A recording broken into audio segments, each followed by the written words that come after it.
Medieval kings ruled in a world built on power, fear, and fragile loyalty. Their thrones depended on the swords of men stronger and braver than themselves, yet those same men often became their downfall. A victorious general could turn into a rival overnight. The more fame he gained, the more dangerous he seemed. That's why so many kings chose to destroy their greatest commanders. In their eyes, it was safer to lose a hero than to risk losing the crown. Number 1. The hidden danger of loyalty.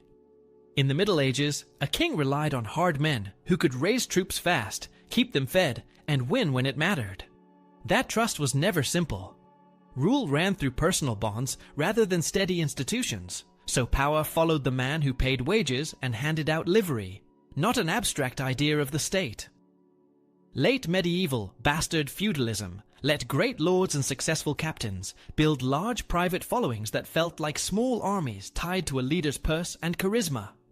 A general who kept retainers loyal with money and favors could look like a partner to the crown in one season and like a rival the next.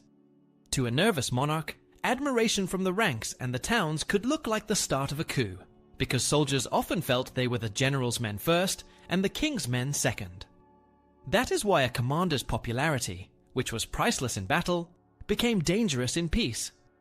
Kings tried to control that risk with law as much as with steel. In England, the definition of treason was tightened in 1351, after years of stretching the charge to fit many threats. Yet the Crown and Parliament still found tools that punished political enemies quickly.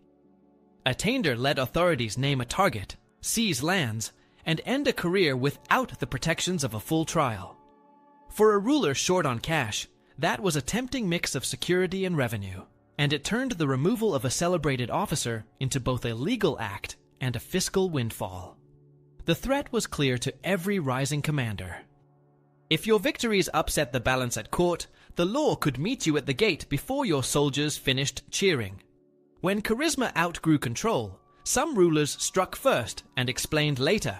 James II of Scotland invited William Douglas to Stirling under safe conduct, killed him in a private meeting, then moved on the Black Douglas power base because it looked like a state within a state. The message was that no territorial bloc or private army would stand beside the crown as an equal.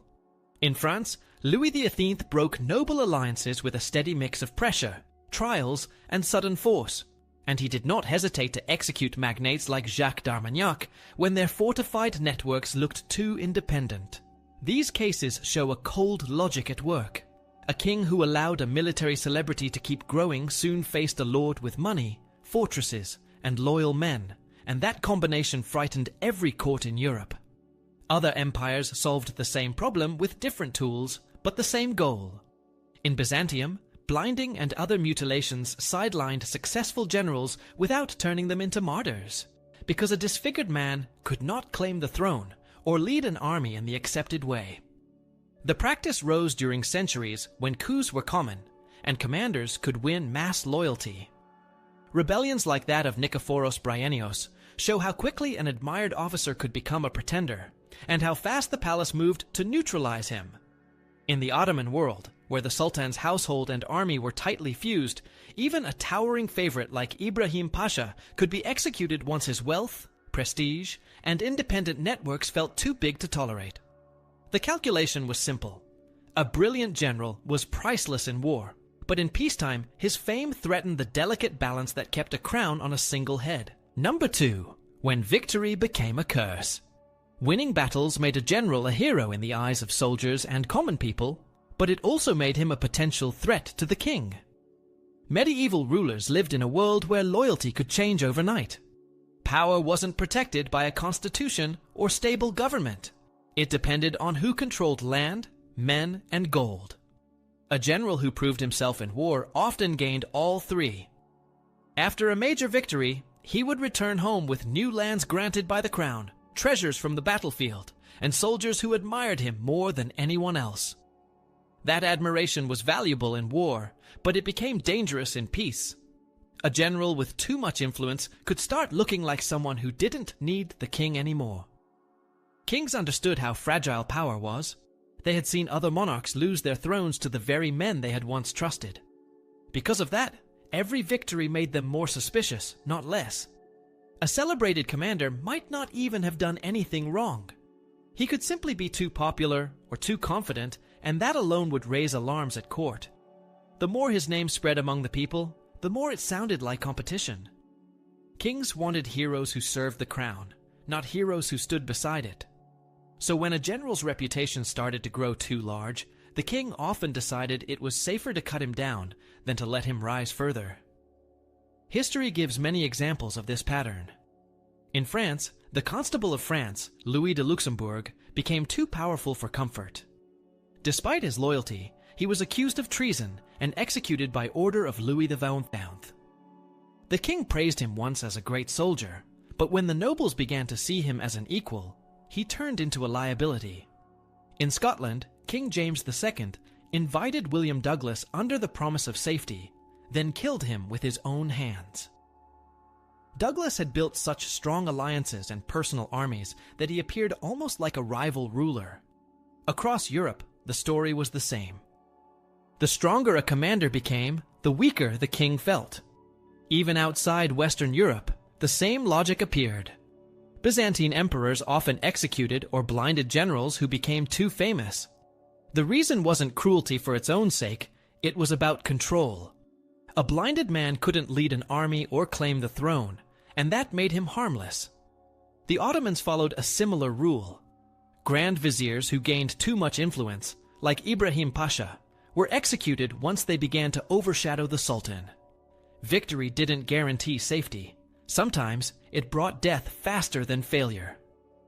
What made this cycle tragic was how predictable it was. Kings depended on strong generals to defend their realms, but the more those generals succeeded, the less secure the monarch felt. It was a constant contradiction. You needed talent to survive war, but you couldn't allow that talent to outshine the throne. The best commanders learned to hide their ambition, speak humbly, and avoid attention once the fighting stopped. Others were not so careful, and their victories became their downfall. In medieval politics, the greatest danger to a general wasn't defeat on the battlefield. It was the envy and fear waiting for him when he came home. Number 3. The trap of court politics.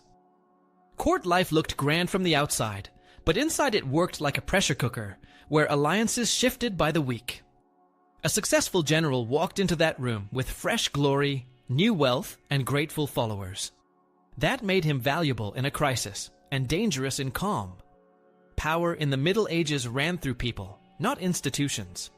Influence flowed from audiences with the king, private councils, and gifts that bound clients to patrons. A general who fed his men, paid his retainers, and rewarded loyal knights built a miniature state around himself.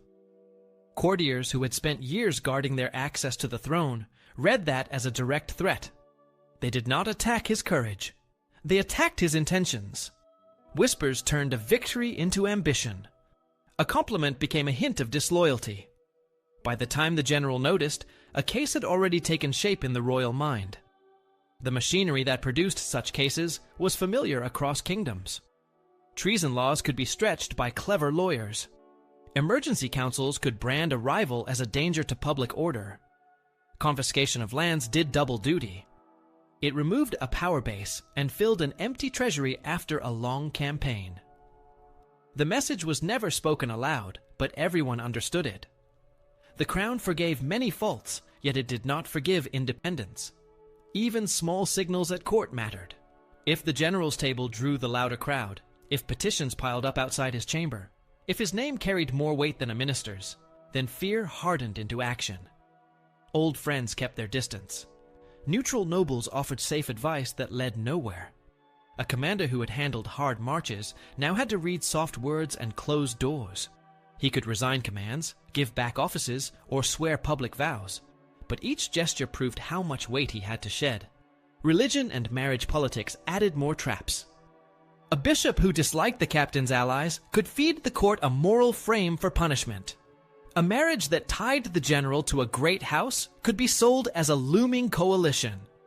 Foreign envoys heard the same rumors and wrote home that the ruler had a rival inside his own castle. That pushed the crown to show strength before challengers tested it. Sometimes the blade fell after a defeat because someone had to carry blame. Other times, it fell after a victory, because the man who could win without help looked like a man who might rule without permission. In this environment, the safest general was the one who kept his triumphs small, his household quiet, and his gratitude loud. The brave choice on the field was to press forward. The smart choice at court was to step back before the room decided for him. Number 4.